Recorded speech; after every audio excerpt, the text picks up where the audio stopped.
एक बात बिल्कुल सरल समझा दूंगा, समय सार की बात है लेकिन पहले भाग जैसी बता दूंगा।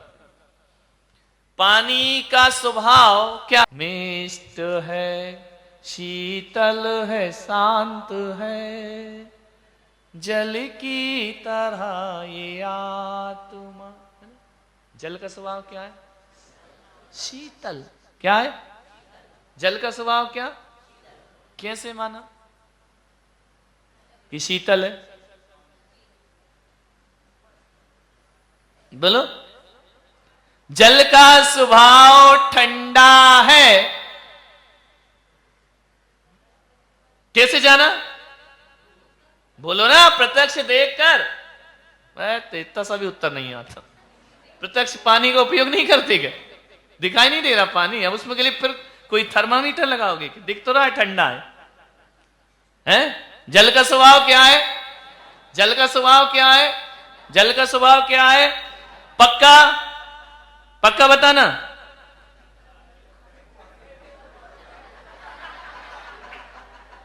तुम बस कंफ्यूज हो जाते हो भाई। अधूरा उत्तर है तो कंफ्यूज क्यों नहीं करूंगा मैं? एक आदमी आए बोले महाराज आप कंफ्यूज बहुत करते हो। तो जब उत्तर तुम्हारा परफेक्ट नहीं है तो कंफ्यूज तो हो गए। जल का स्वभाव क्या है? ठंडा। तो गर्म पानी क्या होता है?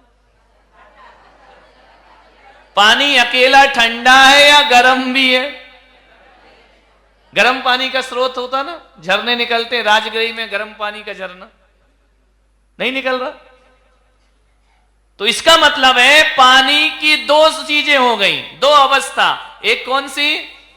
ठंडी अवस्था, और एक, यदि पानी का स्वभाव गर्म होना नहीं होगा तो कोई भी अग्नि उसे गर्म नहीं कर सकती।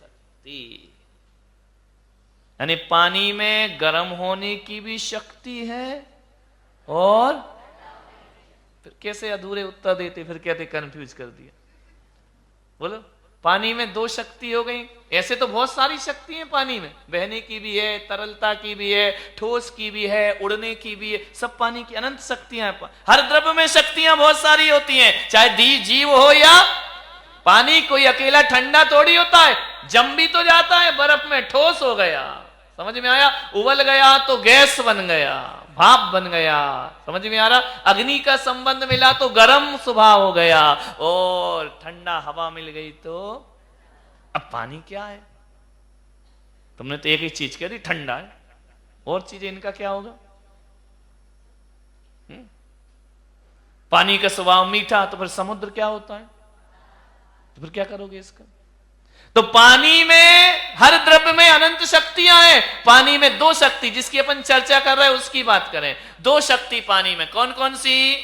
एक तो पानी में गर्म होने की शक्ति भी है, और एक पानी में दो शक्ति हो गई। नहीं आ रहा समझ में? बोलो। अभी एक बात बताओ, पानी में गर्म होने की शक्ति कब प्रकट होगी? जब उसका संबंध काय से होगा? ताप से। आग बस मत बोलो, सूरज से भी हो जाता है, फिर फंस जाओगे। अधूरे उत्तर नहीं है ना? इलेक्ट्रिक हीटर से भी हो जाता है, सूर्य से भी हो जाता है, गर्मी से भी गर्म हो जाता है। गर्मी के दिन में छत पे रख दो तो गर्म होगा कि नहीं? और तुम बोलो आग से ही गर्म होता है क्या? है?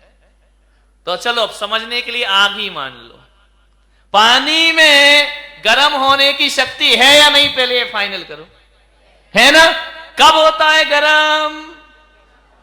जब नीचे क्या मिलता है? ताप, है ना? हीट, गर्मी, आग। समझ में आ रहा? तो पानी क्या हो जाता है? अब पानी को यदि ताप से दूर रख दो, जीव किसे कहते हैं? जिसमें ज्ञान दर्शन हो। अज्ञानी कैसे हो गए? अज्ञानी हो गए तो पुद्गल हो गए।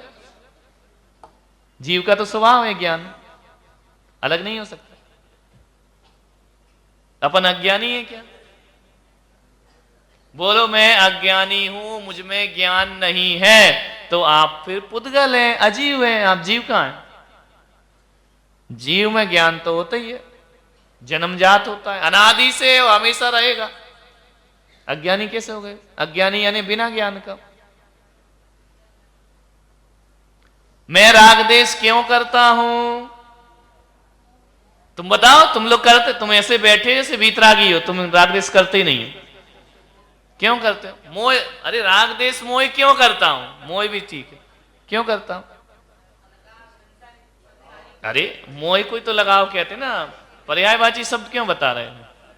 लॉजिक बताइए, क्यों समझता हूं? तो सिद्ध भगवान जीते हैं कि नहीं? तो वो मोह करते हैं, तो जीने के कारण मोह करता हूं क्या? तुम एक जीव हो, तुम्हारे अंदर ज्ञान दर्शन भी है, और तुम राग देश मोह करते हो। इसमें तो तुमसे मतलब मैं भी, नहीं तो तुम समझे अपने आप को होशियार समझ रहे क्या, है ना? अब प्रश्न ये है कि राग देश मोह बोलो या कर्म बोलो या आसक्ति बोलो, ये मैं क्यों करता हूं? बोलो, क्यों होता हूं इंद्रियों के बस? लॉजिक बताओ।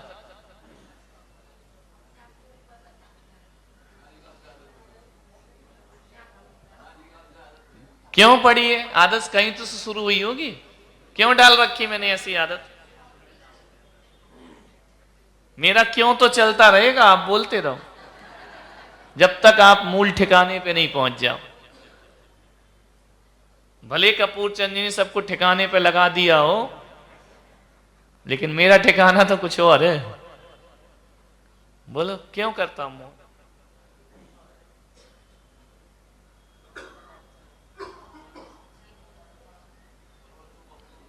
क्यों क्यों सोचता हूं परवस्तु को अपनी? इतनी अकल नहीं है मुझे। बोल तो रहे कि परवस्तु, फिर भी अपनी क्यों मान रहा है? जब मालूम है कि अपनी नहीं है, फिर क्यों मान रहा है?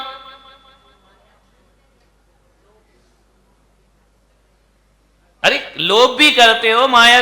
लॉजिक तो होगा। आप क्यों कर रहे हैं परवस्तु से प्रेम? बताइए मुझे।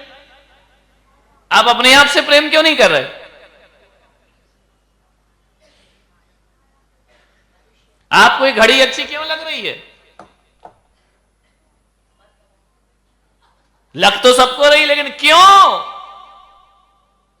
भोग अच्छे क्यों लगते हैं? कारण बताइए इसका।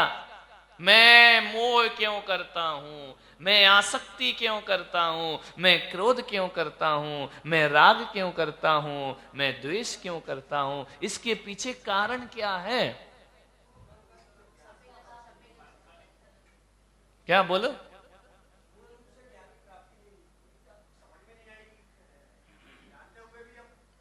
क्यों कर रहे हैं? यही तो समझ नहीं आ रहा कि हम करते हुए भी नहीं जान रहे कि क्यों कर रहे हैं। रत्नत्रय से क्या होता है? रत्नत्रय का ज्ञान नहीं है तुमको? क्या होते है रत्नत्रय? बोलना तो है, तो ज्ञान। और कैसा ज्ञान चाहिए? इसको तो रत्नत्रय बोलते हैं। रत्नत्रय भी बोल रहे हो, सम्यक दर्शन ज्ञान चरित्र भी बोल। अब बोले हम जान तो, और क्या जानोगे? जान तो गए, यही तो रत्नत्रय। फिर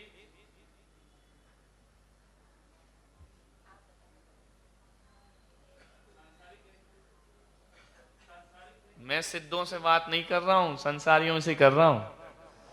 ये बोलने की क्या जरूरत है? सिद्धों से थोड़ी, सिद्धों को थोड़ी पढ़ा रहा हूं, तुम्हें पढ़ा रहा हूं। संसारियों को तो पढ़ा रहा हूं। उत्तर नहीं आते तुम लोग, ऐसे पढ़ लिख के डिग्रियां लेके बैठे हो। आप मोह करते हैं या नहीं, पहले ये बता दो। करते हैं ना? राग करते हैं कि नहीं करते? द्वेष करते हैं कि नहीं करते? करते हैं। क्रोध मान माया लोभ भी आपके अंदर है कि नहीं है? आपको भूख लगती है कि नहीं? प्यास लगती है कि नहीं? क्यों लगती है?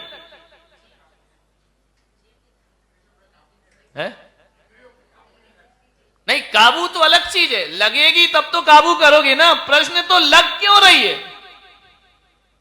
काबू तो तब होगा जब कोई चीज होगी। तो काबू की बात तो बात की, पुरुषार्थ की बात हो गई।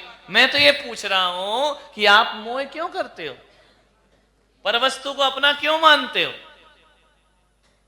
मनुष्य का स्वभाव है, फिर तो गड़बड़ हो, फिर कभी मोक्ष ही नहीं होगा, स्वभाव बन जाएगा तो फिर मोक्ष की यात्रा बंद हो जाएगी। अच्छा, पहले एक बात समझ लो, स्वभाव और विभाव क्या होता है, इसको समझो पहले।